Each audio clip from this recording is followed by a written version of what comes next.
I'm David Knowles, and this is Ukraine, the latest.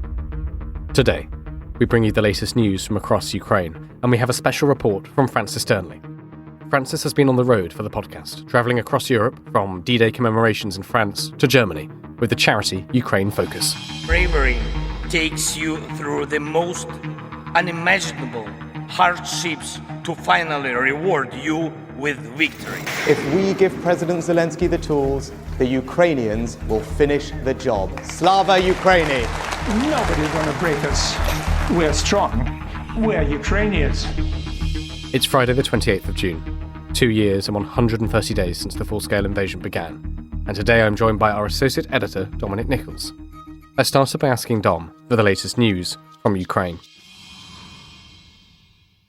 Yeah, hi David, and hello wherever you are. So a few bits and pieces today, not much from inside Ukraine, but let's start inside Russia. So a fire has broken out at an oil depot in Russia's Tambov Oblast following a drone strike at about 4:30 this morning. This comes from Russia's Governor Maxim Yegorov there. Tambov, this is about 400 km northeast of Kharkiv, the same distance-ish southeast of Moscow. So a very long-range strike on Russia's energy infrastructure. The region was last hit, I think, June the 20th. Thereabouts, 10 days ago-ish, in an attack later claimed by the SBU, Ukraine's SBU. So no comment yet about this one, but it seems to be continuing that pattern. And then inside Ukraine, into the Donbass, I think Roland touched on this yesterday, but a report out today from ISW, Institute for the Study of War, they're saying Russian forces have sustained the tempo of their offensive operations in the Toretsk area. This is southwest of Chasiv Yar, northeast of Avdiivka. Russia's been pushing there for the last 10 days or so. They are ISW assess that they are trying to reduce the Ukrainian salient in the area, so take ground and push the Ukrainians out of the bit that they're holding that bulges into Russia's lines. But there's little current likelihood of a rapid Russian gain anywhere in the area. Russian forces have committed only limited numbers of troops to this operation at the moment, which suggests in ISW's analysis that Russian forces continue to prioritise gradual advances through consistent grinding assaults over operationally significant gains by attempting rapid manoeuvre. I think we've seen that they're not really capable of that, and that's when they had an army, and now that they're onto their third one. First one was the army they turned up with in February 22. Then you went through all the conscripts and Wagner and all that kind of stuff, and now they're onto their third army, which is just the people they've managed to mobilise from around the other parts of Russia, away from the major cities. ISW say Russia's performance suggests that the High Command doesn't consider it possible to conduct a large-scale operation from multiple directions towards Konstantinivka. That's the southern edge of a belt of 4 major Ukrainian cities that are said to form the backbone of Ukraine's defence in Donetsk Oblast. So a lot of violence still in the area, but Russia seem content just to continue with their slow sort of spread up the middle approach, which, well, judging by your measures of effectiveness, it is taking a small amount of ground, but it's costing them a huge amount. I saw a report saying the average daily loss for Russia through May was 1,000 a day. That's killed, wounded, taken prisoner and missing, but killed and wounded doing the heavy lifting of those 4 categories. 1,000 a day in May, incredible. Now elsewhere, British MOD have put a very short film out on Twitter, a little video. They say that in the first year of the full-scale invasion, the United Nations have documented the killings of 15 Ukrainian prisoners of war by Russian forces, and then between February and July last year, they added another 6 documented executions of prisoners of war. However, they note that between December last year and February this year, the UN have recorded credible allegations of another 32 executions in 12 separate incidents. And MOD says that is significantly more than in any previous period of the war. April this year, Ukraine's Prosecutor General's office said it was conducting 27 criminal investigations into the execution of 54 Ukrainian prisoners of war. So a bit like the extradition of children. More investigation here required by the UN into other areas of that Russia's conducting in the war. Finland has announced a new package of military assistance to Ukraine. It's the 24th such package from Finland. This one's valued at about 160 million euros, about 170 million US dollars. That takes the total amount of military assistance Finland has provided to Ukraine to about 2.2 billion euros, about 2.3 billion US dollars worth. According to the Kiel Institute for the World Economy, this is the body which tracks international aid for Ukraine, Finland has also provided 239 million euros, about 255 million US dollars, in humanitarian and financial support as of the end of April. President Zelensky tweeted a response saying, "I'm grateful to Finland and President Alexander Stubb for his decision to provide Ukraine with the 24th military aid package totaling 159 million euros, as well as to join the IT and armoured vehicle coalitions." You remember those 8 capability coalitions of tanks, air defence and so on and so forth. So there's one for information tech and another for armoured vehicle. So Finland's joined those 2. President Zelensky continued, he said, "Finland understands better than many other countries the importance of such support during times of struggle for freedom and independence."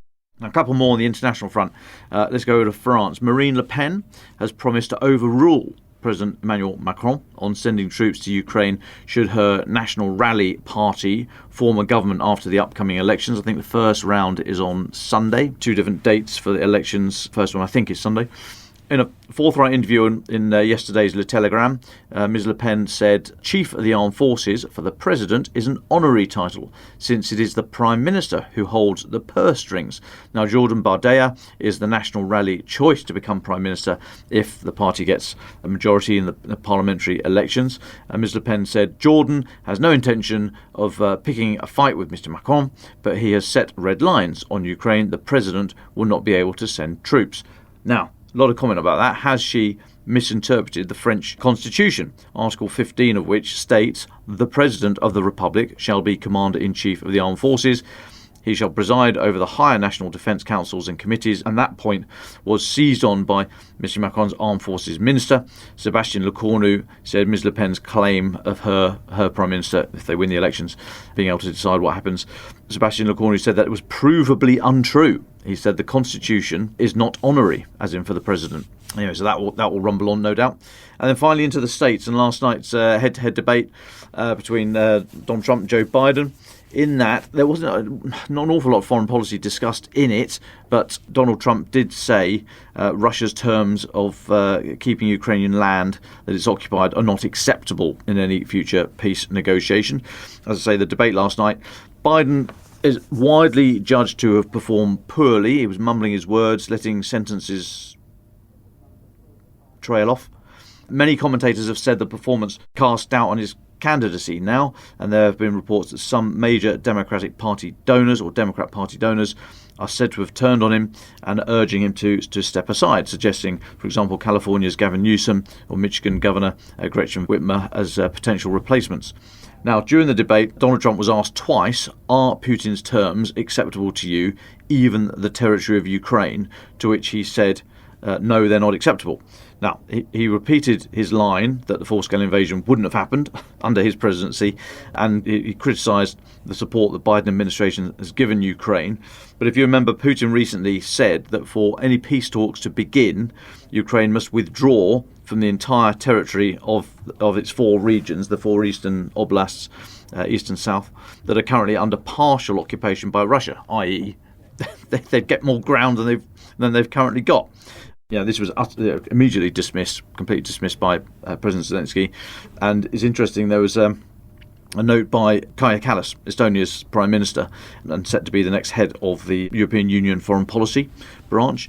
You'll see it on social media. She was interviewed and she remembered the USSR's Foreign Minister, Andrei Gromyko, when he was talking about the Soviet approach to negotiations, which is demand the maximum, issue threats, make a lot of noise, and offer no concessions whatsoever. Because then, if you only get a quarter or a third of what you've asked for, you've got a quarter or a third more than you had at the start. So, the playbook of negotiation from the Soviet Union is absolutely carried forward into Russia. Just demand the maximum, shout and throw your arms up in the air, and don't accept any concessions whatsoever, hoping to peel away some in the international community, get a little crack in the community there, and try and see if they can get anything.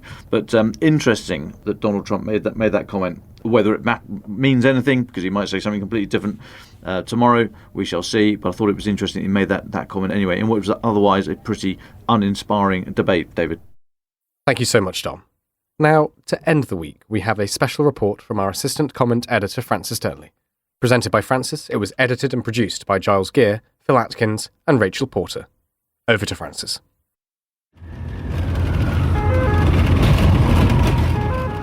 Weapons take lives. Ambulances save them. A country at war needs both. Yet Ukraine has, at times, found itself perilously short of the two.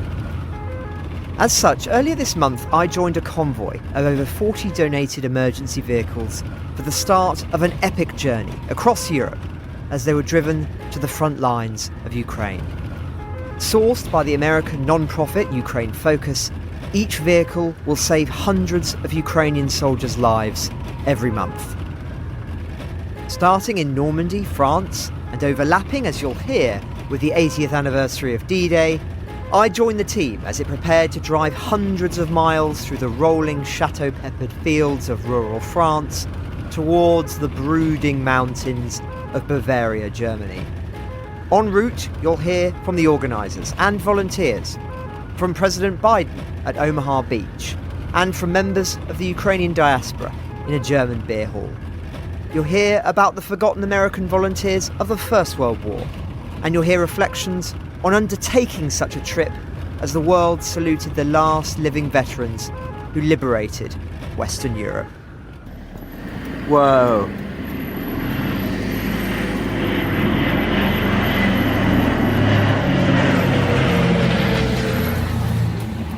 It was quite an experience. So, to begin at the beginning, after a brief aperitif in Paris, truth be told, seeking out a few Napoleonic monuments to appease David, I sat down with Brock Bierman, the founder and CEO of Ukraine Focus, to understand the story behind the mission. I've been involved with the development for 25 years. My first trip to Eastern Europe was in 1997 to Moscow, when I first was involved with the American Council of Young Political Leaders as a member of the House of Representatives. Came overseas, met a lot of wonderful people who were trying to help at the time, and really fell very, very much in love with, if you will, the idea of helping people become partners, right? It's not a matter of a hand out, it's a hand up. And so that's what really inspired me when I met other people doing what I'm doing now. And so when the full-scale invasion began, you're obviously in a unique position to be able to help based on your experience. How do you react when you hear the news? So I was actually in Bratislava at the time. I was supposed to be in Moldova, and they closed the airports, actually. And I wasn't surprised. In fact, I served 3 years in the Trump administration as the assistant administrator for Europe and Eurasia, which this was my entire area. And during that time, I talked specifically about Russia using military force. And if you look back historically, right, I know your listeners know about Georgia. I know they know about Moldova. They know about the disinformation in Eastern Europe. It's not just those two countries in terms of occupation, right? It's also a matter of how they can create dysfunction amongst countries even within the EU and those on the cusp of the EU. So it's more important than ever that we understand what their philosophy is, but it's historic. I mean, we're not talking about something that just happened in the last generations. It's been hundreds of years that Russia has really done the same thing. My great-grandfather and his family were driven out of Moldova under the skies of pogroms that were supported by the Russian Tsar and the government at the time. And so, look, Russia has been very consistent with its policy of authoritarianism. And so Putin, he's been very astute in terms of what he's been studying, and he's leveraged all of that understanding to benefit Russia. And now we see, after 2 years, a turnaround. But I have faith, right? I do have a faith in democracy. I think it's a pendulum, right? I think it swings back and forth.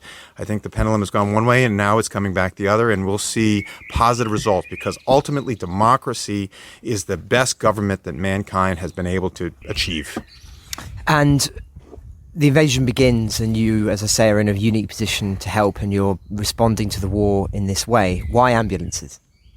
When the war started, I didn't know what to do, but I knew I had to do something.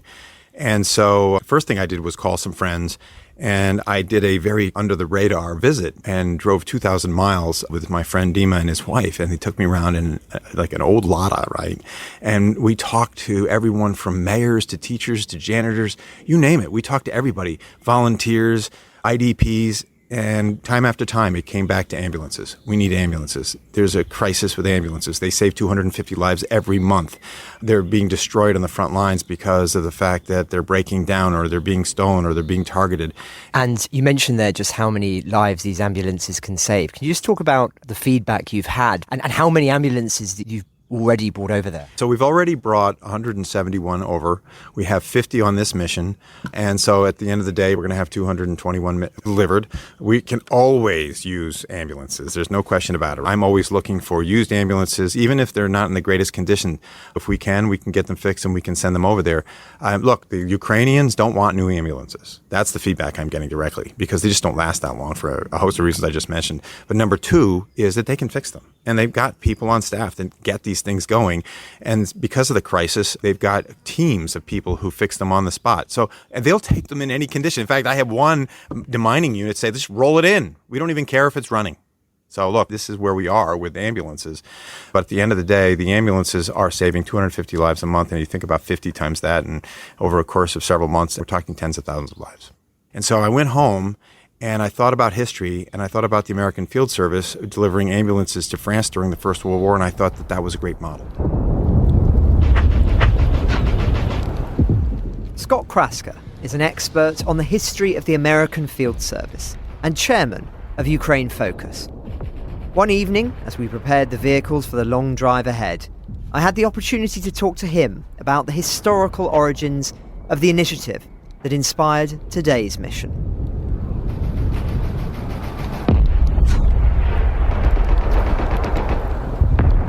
The American volunteer movement really has its beginnings at the very start of World War I. August 1914, there was a large group of Americans that either lived in Paris or France or summered in Paris. And when the war broke out, there was a lot of sympathy. There are roots that go back to the Revolution. The French were instrumental in America winning their freedom. And America does not forget that type of favor. And so we were only too happy to get involved.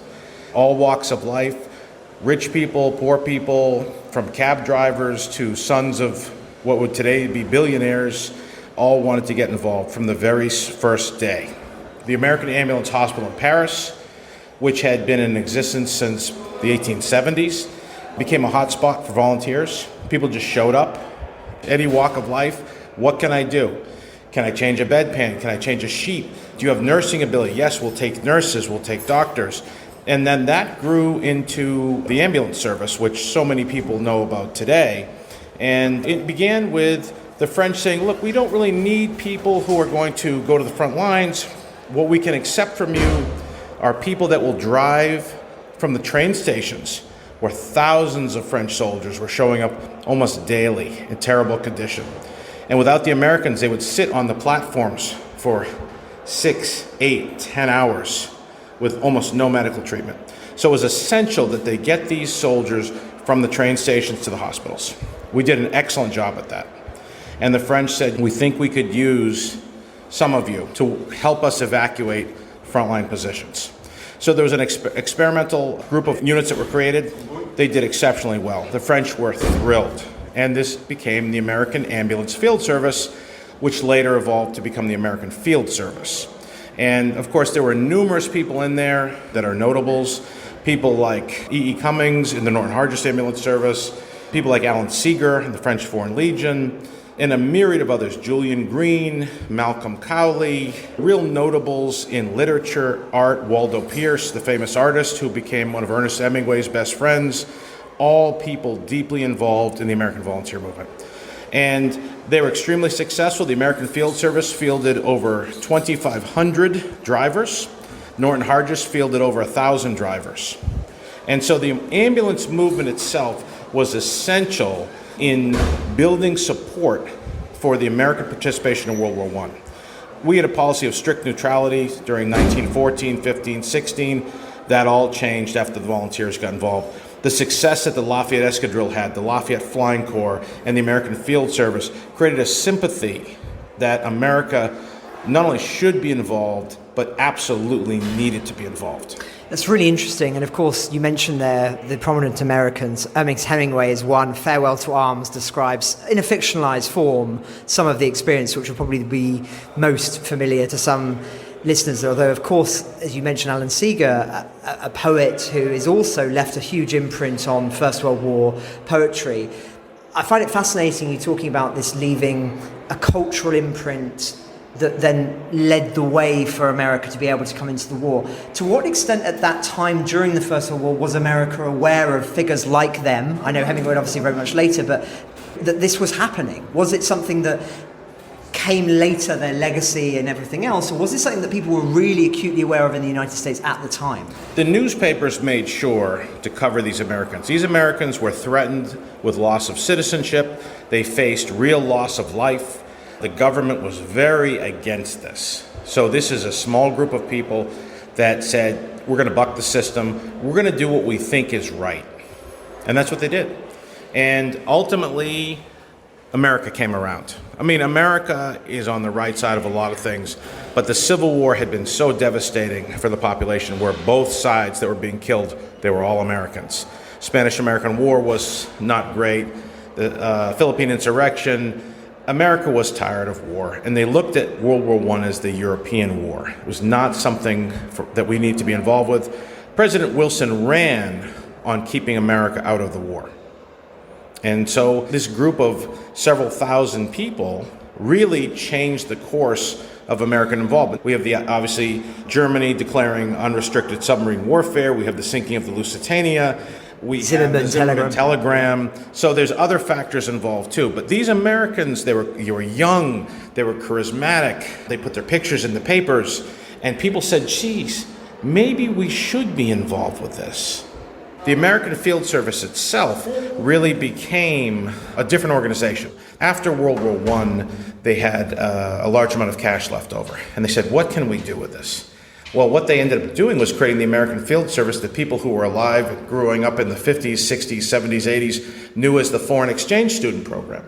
And so they used some of their funding to teach people and cultivate people that had a spirit of volunteerism, that were willing to get involved with foreign countries in different parts of the world. As far as today's concerned, in America there's always a fundamental sense of fairness. And that sense of fairness governs most of how we see the world. So when we see somebody, a country, a people that are persecuted because of who they are, because of their religion, because of their race, because of their geography, Americans want to get involved. And this was a great opportunity with the Ukraine Focus for me to get involved and many other people to get involved. Later that night, I spoke to two more volunteer ambulance drivers. The first, Basil Segos, is a long-time listener to the podcast. It was he who first reached out to me about the project. I just finished a job as Commissioner for the Environment in New York State, so obviously not in no way connected to Ukraine, and I spent years in that job, about a decade. I spent about 8.5 years in the military as well, Army Reserves in the U.S., and found myself drawn to these issues. So that's why I'm here today, my fourth mission. Fourth mission, so doing it a long time. What have you seen change over that period? Well, listen, I think my first time into Ukraine was in September of 2022, and at that point, there was a palpable feeling that things were trending in the right direction. The Russians had literally just been beaten back out of Kharkiv, and we had a chance to actually go into that area. There was that optimism early on. They were on that correct footing, the Ukrainians were.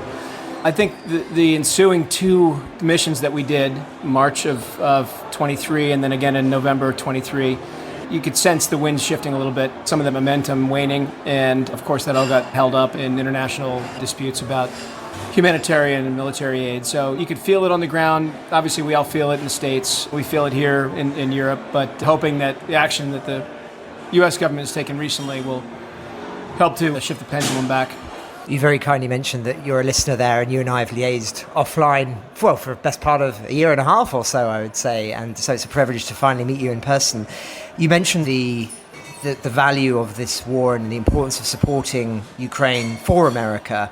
But how would you reflect on the American position at the moment? We, of course, have many, many American listeners, and they'll be listening right now. What would be your message to them, and also your message to Americans who perhaps aren't engaging with this war and feel that it's not really something that matters, that it's a long, long way? Ukraine matters. It matters to all of us. And the extremes always seem to get the most coverage. But America is a huge ally, and there's a huge love and friendship and partnership between our nation and Ukraine. And I think that will continue because Americans want that to continue. So it's been great to spend time with you. Keep up the amazing work on the podcast and beyond. And look forward to seeing you again, hopefully, here in Europe and beyond. Also driving an ambulance was Catherine Sheehan, the 75th Mayor of Albany, New York. I asked what had persuaded her to volunteer. Well, Basil Sagos, who was the commissioner of the Department of Environmental Conservation in New York State, is a friend of mine, and he had traveled to Ukraine and had met the mayor of Bucha. And he knew me well, and he reached out to me and asked if we would consider becoming a sister city, because at that point, there was just such devastation and the trauma that people had been through and that the mayor had been through, and they were really looking for friends in the United States. And so I thought about a sister city relationship that we have with Nijmegen in the Netherlands that started after the devastation of World War II, when the residents of the city of Albany were called upon to collect building materials and supplies to help rebuild Nijmegen. This was before the Marshall Plan. Morale was low. You saw the devastation and thought, how could we possibly rebuild? And when that ship arrived with all of those materials, it brought hope. And I thought, we can do the same thing for Bucha. And so it's a very, very noble cause, but I can imagine a country at war is facing immense challenges. You've talked about Basil and the relationship being built from there, but how did they respond, and what did it mean in practice? How did that actually come about in a sort of tangible sense? So in speaking with the mayor and understanding what the needs were, ultimately we want to have a very deep exchange, whether that be educational, an exchange with our universities, with our schools, but really starting very pragmatically. We sent over 50 sets of firefighter turnout gear that we had and that we were able to ship over to Bucha. We have trucks that are available that we're looking to send over to them. So really looking at what are the things that they need now, computers, different types of medical supplies that we've been able to ship over, and also just fundraising to help for efforts like this, where we're bringing ambulances to Ukraine that are going to be used not just in Bucha but throughout Ukraine, and that costs money. So we've had some fundraising efforts as well. And how do you interpret the significance of the war in Ukraine? I mean, New York City's a long way away and Albany's a long way away. Does it feel like that to you, or does this feel about something bigger? No, it feels very close. I mean, when you have an aggressor go into a sovereign nation and not only seek to take over that sovereign nation, but to commit war crimes and atrocities, and to see that happening now, in this day and age, when people my age learned about war crimes, when we learned about what happened with the Holocaust and other atrocities, and we thought that was all behind us, that we had learned those lessons. And to see that happening today, it's just devastating. And I think it does hit people very personally. And we have a Ukrainian population in the city of Albany. We had a sister city relationship with a city in Russia that we ultimately ended because we just couldn't justify continuing that relationship when there was funding that was available from the organization in Albany that we could use to help Ukraine. Out of interest, how did they respond to that, the Russian city? Well, look, I think these are difficult things to navigate because you want to continue those bonds person to person so that when war is over, we can try to find ways to work together mutually and have mutual understanding. But ultimately, the organization in Albany determined that they needed to move away from that and focus on helping Ukraine. So thinking about the long term then, we hope, of course, that this war will end as soon as possible. How would you want, in a dream scenario, to build that relationship with Bucha? What in 20 years' time would you like that to look about? What if in 50 years' time somebody were to be listening to this who is still talking about the Albany-Bucha relationship? What would you want to see that relationship to look like? I would want people to see that you can be inspired when you're reached out to help fellow human beings in places where there's been devastation, and that this human capacity to reach out and to touch people, it goes so much deeper than the material things that we can provide. It's just knowing that there's someone half a world away who cares about you, who cares about your family, who cares about your city, who cares about seeing it rebuilt. And when you think about our relationship with Nijmegen, we received a crate of tulips from Queen Wilhelmina as a thank you for sending those building materials over all those many years ago. They were planted in our Washington Park, and the mayor at that time started a tulip festival. We just celebrated the 76th annual tulip festival in May. We have students that are going to be going over to Nijmegen in September. So we really have seen that when you have these relationships, you can create these bonds, and it's those bonds that I hope help us see one another as human beings, so that we're not continuing to repeat these atrocities of the past. It's inconceivable to me that we could be seeing this devastation and the types of atrocities that we're seeing in my lifetime. And I want to be dedicated to ensuring that people know that they don't go unnoticed, they don't go unheard, that we do care, and that we want to do all that we can to stop them. And forgive me if this is a sensitive question, but does that come at a political cost in the United States? There was overwhelming support for Ukraine and for aid to Ukraine in my community. So I don't feel that there was a political price to have been paid for it, although I would have been willing to pay for it had there been. But I think most Americans strongly support Ukraine and see what is happening there as an abomination and as something that cannot stand in a country like the United States that still does stand for the rule of law. And will you be driving an ambulance?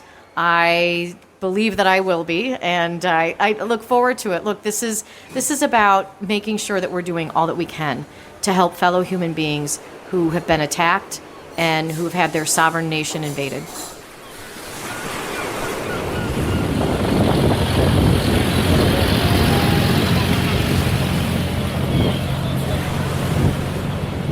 A very different sort of vehicle. A Second World War Jeep driving across the now peaceful golden sands of Omaha Beach, where 80 years before, almost to the hour, American soldiers landed and faced a storm of gun and shell fire, losing thousands of men in the process. Overhead, an original aircraft from the time watches over as dozens of people dressed in vintage uniforms take photographs of the pillboxes still overlooking the sea.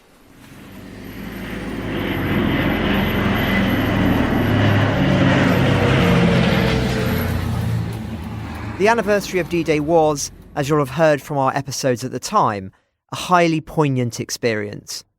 On the morning of the 6th of June, the volunteers I joined were granted privileged access to the VIP area in the Normandy American Cemetery, where, surrounded by over 9,000 white crosses, we awaited the arrival of the last surviving veterans, President Biden, President Macron of France, and other dignitaries. Whilst taking our seats, I overheard somebody ask a man in uniform, "And what do you do?" "I'm the Supreme Allied Commander of Europe," he replied. "You?" Among the many moving moments was when a veteran, well over 100 years old, insisted on leaving his wheelchair and marching to the stage in order to salute the flags, waving cordially in the warm breeze.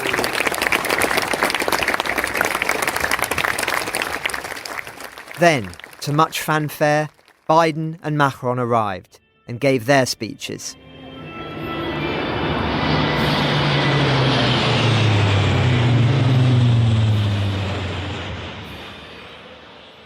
We will not walk away.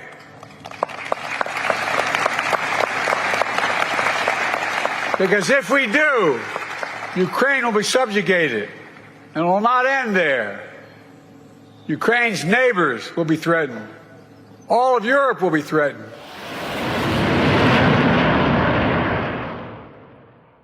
Afterwards, I spoke to Brock again about why he had wanted to start the drive to Ukraine in Normandy and around such a historic date.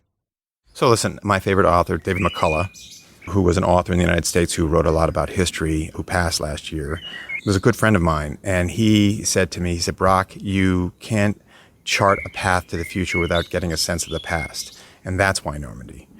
Never again. We can never have another D-Day landing like Normandy.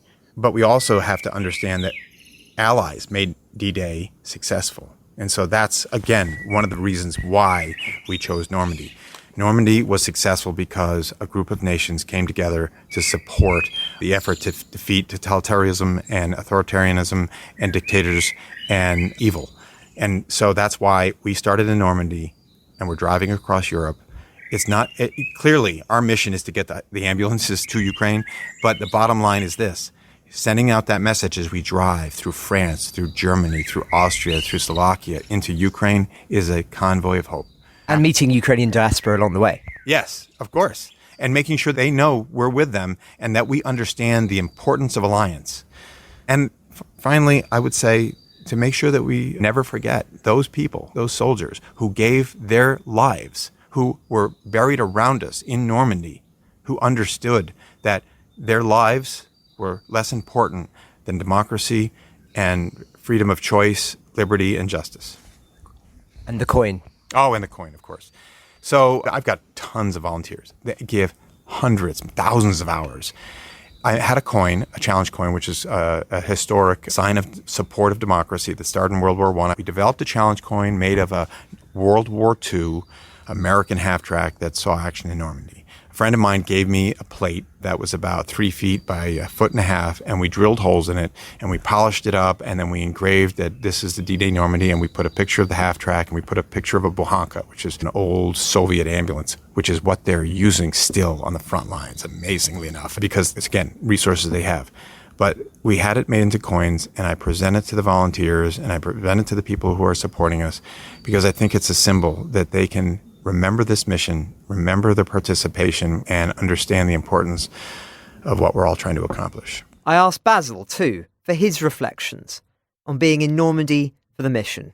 I think when you go to the military cemetery in Normandy, I was really taken by the gravity of it. You see Private Ryan, obviously, and you see images of the cemetery and know the stories growing up, but to see it firsthand and to see the scale of sacrifice and the courage that it must have taken from a leadership perspective to send young men across the channel and into near certain death, and to have such an important moment ultimately succeed, of course, with incredible loss. For me, history always has lessons for us, and that is one where the world needed to come together to fight tyranny, and you saw the impact of that fight. But for the people that stood up, agreed to get on those boats and cross the channel, the world will be a different place, and I think that's really the situation now, right? We are at a similar point in history. Of course, for many it feels a bit smaller, right? It's a nation of Ukraine as opposed to all of Europe, but I think your listeners, and certainly I'm very proud one of them, know full well how important this moment is to the world, that history, of course, is a guide for us as we see the march of tyranny again toward Europe and what that might mean for all of us, including all of us in New York and all across the U.S. I spent some time talking about this after the first time I went, back in 22, and it matters to us in New York. The future of the globe matters to all of us in our safe homes and back in the U.S., and these are the moments that we really need to ask ourselves, are we ready to do what others did 80 years ago and cross the channel or provide that support?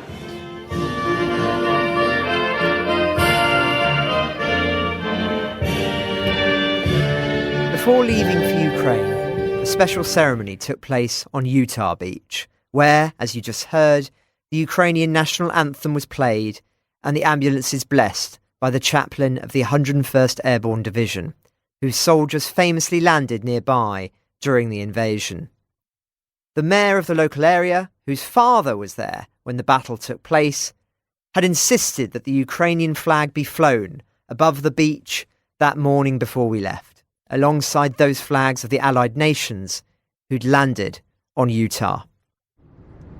A police escort then accompanied us to Paris for a special ceremony at the American Volunteer Monument, dedicated in 1923 to the Americans who'd volunteered to fight in the First World War.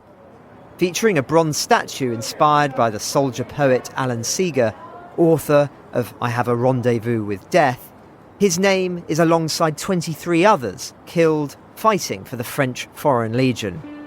The front of the monument features a life-size American and French soldier, each facing the other, affectionately clasping hands.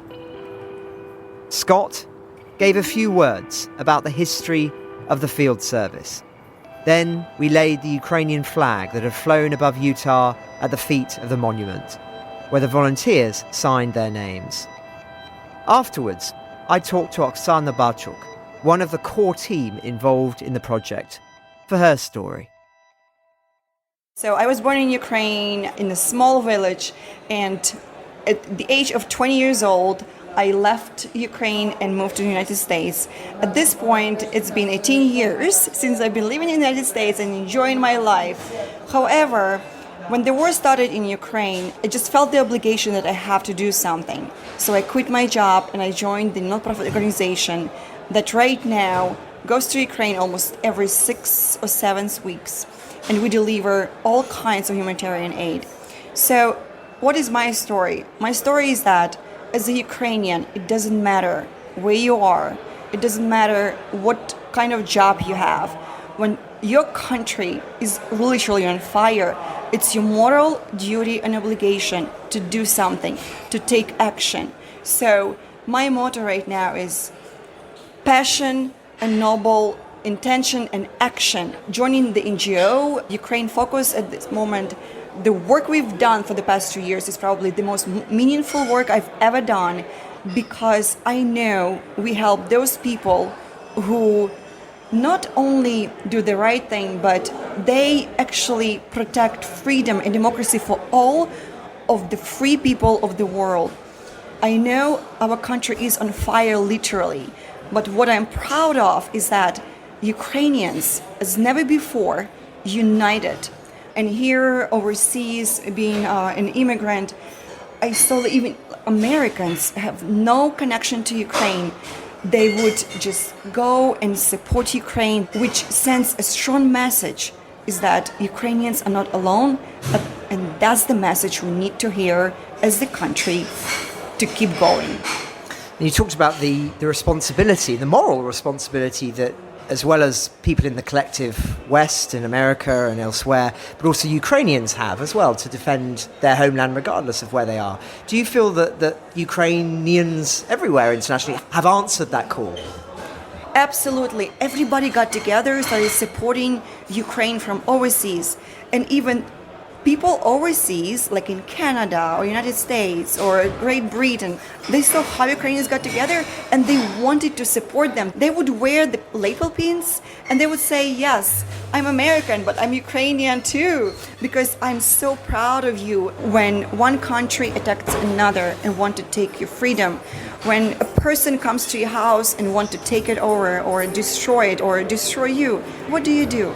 And the whole world, when it's united, when it supports you, it's the most incredible thing ever. So war brings two things in my eyes, is that war is the most horrible thing that can happen, but at the same time, when you see this union, when you see this support, when you see this love of the stranger, it brings hope, it brings love, and hope and love together combined, I think we have a brighter future ahead. The only thing that I could say is just we have to keep going. We have to keep going, and that's the only way to do it and to win this war. Next, we drove to Reims, 130 kilometres from Paris, staying the night there before a long drive to our next stop, and my final one, Munich, across the border in Bavaria, Germany. There, in the historic Hofbrauhausamplatz, the beer hall beside the state brewery since 1589, I met with two members of the Ukrainian diaspora who live in the city. Hi, I'm Valentina Demar. I'm Ukrainian living in Bavaria for 23 years already, and here today because I'm a part of a Ukrainian diaspora here, and I'm basically one of the organizers of the Munich Ukrainian rallies for the last 2.5 years. Great. And yourself? My name is Tamara Hrimenko. I am living in Germany for more than 30 years, and I see my role as somehow like a bridge between Ukraine, where my family is living, where my friends are fighting for democracy. We built an NGO to support Ukraine, to raise awareness, to convince German people, show it on the streets, go out, talk with the people, talk with politicians, call them, write them. Just to start off, you've both been in Germany for a long time. The first question I would have is just how large was the Ukrainian community here before the full-scale invasion, and what was its character? Munich has a really old-standing tradition of a Ukrainian community here from the time before the Second World War, and then there were a lot of prisoners of war because Bavaria was deoccupied by Americans, and they explained what will happen to them if they come back to Ukraine. So there were also the Ukrainian fighters for Ukrainian freedom. There was Ukrainian press here, Ukrainian community, Ukrainian church here. So for more than 80 years, there was a Ukrainian community here. And that's a really extraordinary feeling where side by side we are joined here together to bring finally peace to Ukraine. Well, that's my next question. How has the experience of being Ukrainian changed since the war? And how has it been with, of course, so many Ukrainian refugees coming to Munich? You know, for more than 20 years, everybody who asked me where I came from were thinking I'm somewhere from Siberia. And I explained every time, no, I'm from Kharkiv in Ukraine. And I miss those times because from February 22, I do not need to explain where Kharkiv is. And I would like that the changes will be not that way. It's one of the tragedies, of course, of this war that the world has learnt about Ukraine, but it's come at an immense price. And I think what you've just said, it speaks to that. That's exactly that. And so how has your experience of being of Ukrainian descent in Munich changed since the war? And how has that attention on Ukrainians been felt by you in Germany? We became Ukrainians for Germany. Germany started to realize there is a significant culture not far away, only 1 hour flight from Munich, which is called Ukraine. It has nothing to do with Russia. A lot of people are traveling so often to Ukraine, and deep respect for the courage of the Ukrainians, because they are struggling about the politicians, struggling why Taurus is still not free for Ukraine, and somehow depressed. And I am telling these Germans, please, if you have a chance, call an Ukrainian in Ukraine, then you will be relieved, because these people in Kharkiv, in Ukraine, were anticipating the danger, the changes, and converting this immediately into action. And this is inspiring, and I hope this change in the mentality will also encourage most Germans to believe in their own power. But we are doing this quietly, not showing up. I think it's time to show it up. I think it's time for heroes, for not people who are real heroes. And I have to ask, how would you rate the German response to the war? Obviously, there's been controversies about debates around what weapons to give and things. How would you feel that Germany has been so far in this terrible conflict? I was absolutely impressed with the reaction of every normal, regular people. They opened their homes, their hearts, their wallets, and gave all what they can give to the people they didn't know. And Olaf Scholz, do you think that he's done enough? No, for sure not. I do not know his reasons. He is not explaining them to us, nor to his colleagues. Scholz does not give this answer for 2.5 years. It's a shame. It's not healthy for the society. So this means we don't trust this party. That's the truth. Then, when Ukraine wins, then it's enough. Before that, it's just not enough. Yeah. And it would be wrong of me not to end the interview without asking you about your fantastic outfits. So what have we got here? I'm wearing a kind of traditional Bavarian outfit, but Bavarian outfit has a tradition, but it has a fashion aspect. So it's every year a new fashion for the traditional Bavarian outfit. I didn't know that, right, okay. Yeah, so it's just exactly the same as in Ukrainian. So talk to me, what's this year's fashion? That's actually new bought, but it's last year fashion, I admit, so... Our listeners won't tell anyone. Well, it looks fantastic. Red sort of waistcoat and floral skirt, it's fantastic. And how about yours? Thank you. This is also very special. It's made in Munich, but by two sisters who are refugees from Syria. And the idea was to bring African, Indian, and European Bavarian tradition together. So this is traditional African print produced in Munich, and this is Ukrainian vyshyvanka. So it's a fusion of so many different sartorial influences. Thank you very much for your time. Much appreciated. Thank you. Thank you. Dankeschön. The morning after, slightly fuzzy-headed, I had a final conversation with Brock before the team left for Ukraine, and I headed back to London. Before he went, I wanted to find out more about his experience of dealing with the Ukrainian government and to dive deeper on what the country needs. Now, our listeners will be very familiar with the great strength that Ukraine had, particularly initially in the war, which was this sort of groundswell of support and people coming together in order to provide everything from ambulances to military. And that was a huge, I think, surprise for many, the way in which Ukrainian society came together with the support of international allies. It was less top-down than people expected. It was bottom-up.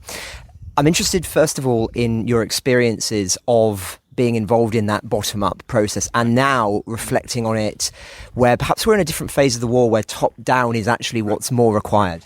It doesn't matter whether you work with Ukraine Focus or another organization, the ambulances going to Ukraine is what matters. Now, getting back to what you mentioned, I think the Territorial Defense Force, I'm going to use that as an example, right? So the president stood that up basically on February 24th when the war started. He basically put a machine gun in the hands of civilians, young and old, and told them, you're the second line of defense. If they break through the professional army, basically you've got 120 rounds, right? Point and click. They even told some of my friends who had those machine guns, don't practice because that's all you have.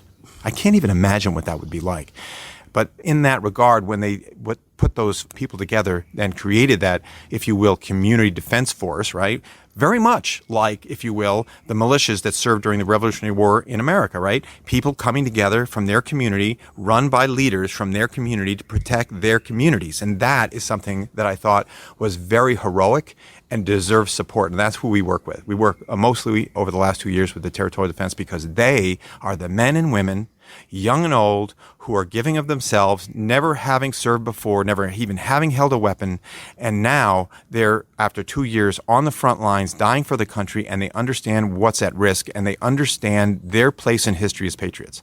But that was great at the beginning of the war, right? That was great because at that time, Ukraine needed everything. When I got here, the Territorial Defense, they were wearing tennis shoes and T-shirts and World War II steel helmets, if they could find them, right?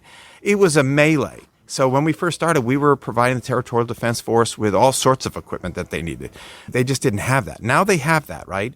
And at the time, the territorial defenses were very bottom-up approach. And Zelensky said, hey, local leader, form your organization, form your brigade, form your regiment, form whatever, and then go out and raise money, resources, get whatever you can, and go out there and fight, or raise the defense.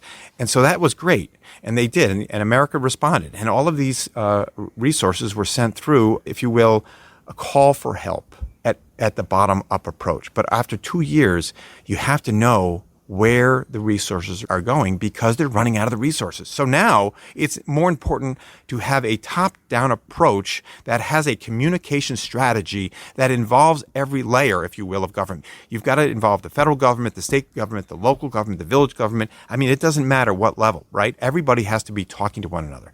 But after 2 years, they've been so used to going out and doing their own thing independently because they're interested in that little section of their particular job that I think that's dysfunctional because who knows whether there's another unit, and I'm not saying that unit doesn't need whatever they're asking for, but there may be another unit that might need it even more. And I think it's the government's responsibility And it's the people's responsibility and those organizations' responsibility to actually coordinate that effort so that everybody knows where that resource is going and be transparent. So, in that note, we have insisted that we sign MOUs with every single one of our organizations that we work with, and we tell them how we're going to do it and how we're going to work. And we have stopgaps, right? We have a way to involve everybody at a level if there's a disagreement along the way, right? So basically, when I've been working with the Territorial Defense Force, I met with the General Sobko, at the very beginning of the war, and I said, listen, General, it is not up to Brock Bierman to decide where the ambulances go. Ukraine Focus should not be making military decisions, should be not making civilian decisions. That's your job, right? Your job is to tell me how I can provide you with the ambulances, and then you provide it to where it's most needed most. But the caveat is you have to show me the data. You have to prove to me that you are transparent, that you are accountable, and that those ambulances going to those specific places are actually necessary in those places. They were able to do that. The other caveat is transparency in terms of accountability, showing us how the ambulances were used. What happened to them? How many people were saved? You need to give me some data so I can go back to my donors and say, hey, these ambulances went to the 127th or 267th or whatever the number happened to be, right? And they saved X amount of lives and were used in this particular area. And we made those decisions based on the strategy developed to provide the item to the most needed place. I mean, I think that's the bottom line, right? And of course, there's always going to be disagreements, right? And let me just end with this. This is why it's so important. We have to have better communications at every level. And I think there has to be some accountability from those people at the top making those top-down decisions. That's when we come in, right? Because I do tell the units, you go and ask them and they don't provide it to you because they say that you don't need it, someone else needs it. Then if you don't agree with that, you come back to me. We'll find out whether or not you really do need it, and we'll make the argument as to why you do or don't need it and whether you should get it.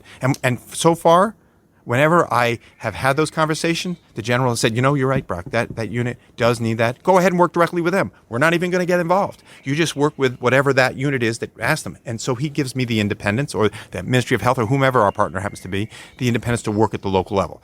So when we have created a platform, a memorandum of understanding, the system has worked very well. And when I ask the locals to go ahead and ask the leadership for the ambulance and they don't, what does that tell you, right? They may not necessarily need it. So far we've been asking everyone to please be strategic. If you need an ambulance, you need to ask the general, not me. I don't make the decisions. You need to have a coordinated effort. And the best thing that right now, anyone who's listening, whether they're supporting Ukraine, whether they're in Ukraine fighting for Ukraine, whether they're part of the process or not, is to be strategic and make sure that everyone knows what you're doing, how you're providing it, and that it's going to the necessary place. Because right now, Ukraine has to be strategic. It's very interesting. It's something we've talked about before on the podcast, is that one of the great advantages Ukraine had early in the war may, as it's gone on, become something of a disadvantage. And we're looking at ways in which, of course, the government is starting to adapt that with the support of international allies.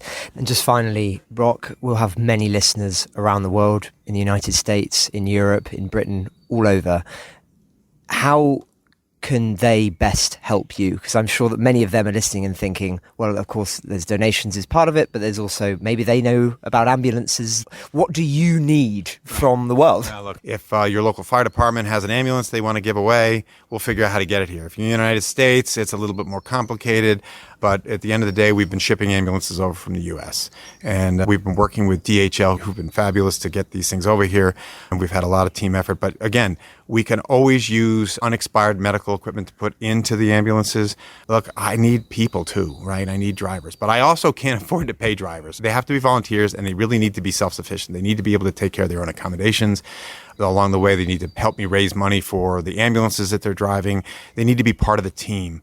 And then finally, I was in government, as you know, right? 10 years at USAID. And I have a different perspective now than I used to have. I am seeing a different side of the coin. We need to talk to government. We need to have people listening, call their reps and senators or whoever their representatives and say, hey, there are a lot of little guys out there who need your help.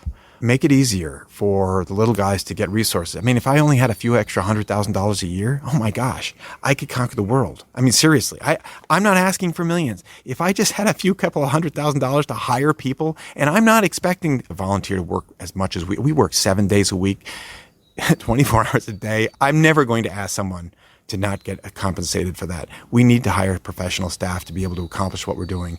My staff has been tremendous.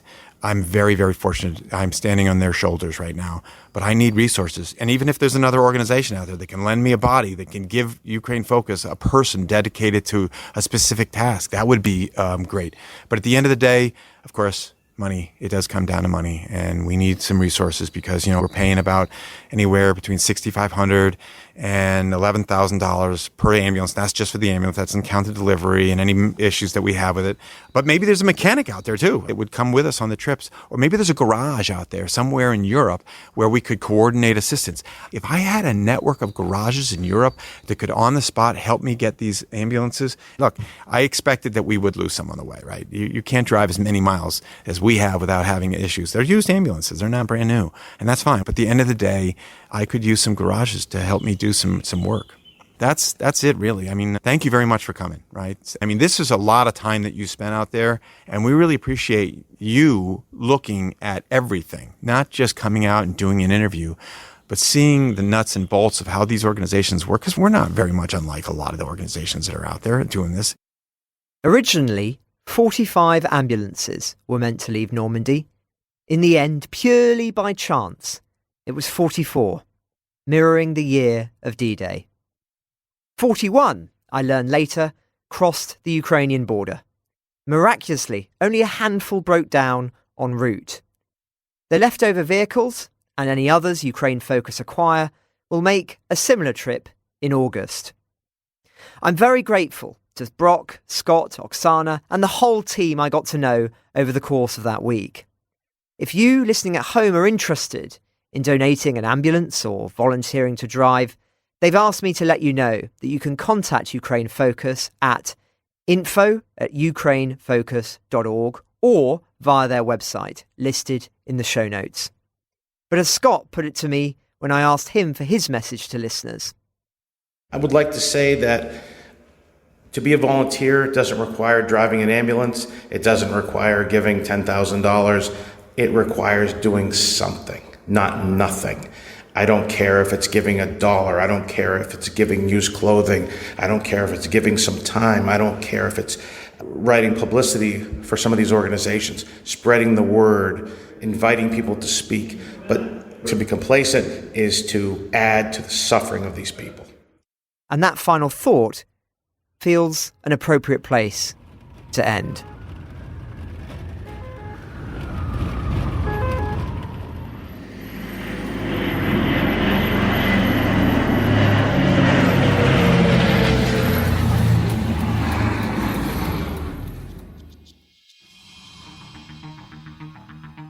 Ukraine the Latest is an original podcast from The Telegraph. To stay on top of all of our Ukraine news, analysis and dispatches from the ground, subscribe to The Telegraph. You can get your first 3 months for just £1 at www.telegraph.co.uk/Ukraine the Latest. Or sign up to Dispatches, our Ukraine newsletter, which brings stories from our award-winning foreign correspondents straight to your inbox. We also have a Ukraine live blog on our website where you can follow updates as they come in throughout the day, including insights from regular contributors to this podcast. You can listen to this conversation live at 1 p.m. each weekday on Twitter Spaces. Follow The Telegraph on Twitter so you don't miss it. To our listeners on YouTube, please note that due to issues beyond our control, there is sometimes a delay between broadcast and upload, so if you want to hear Ukraine the Latest as soon as it is released, do refer to podcast apps. If you enjoyed this podcast, please consider following Ukraine the Latest on your preferred podcast app. And if you have a moment, leave a review, as it helps others find the show. You can also get in touch directly to ask questions or give comments by emailing ukrainepod@telegraph.co.uk. We do read every message. And you can contact us directly on Twitter. You can find our Twitter handles in the description for this episode. Ukraine the Latest is produced by Louisa Wells and Giles Gear,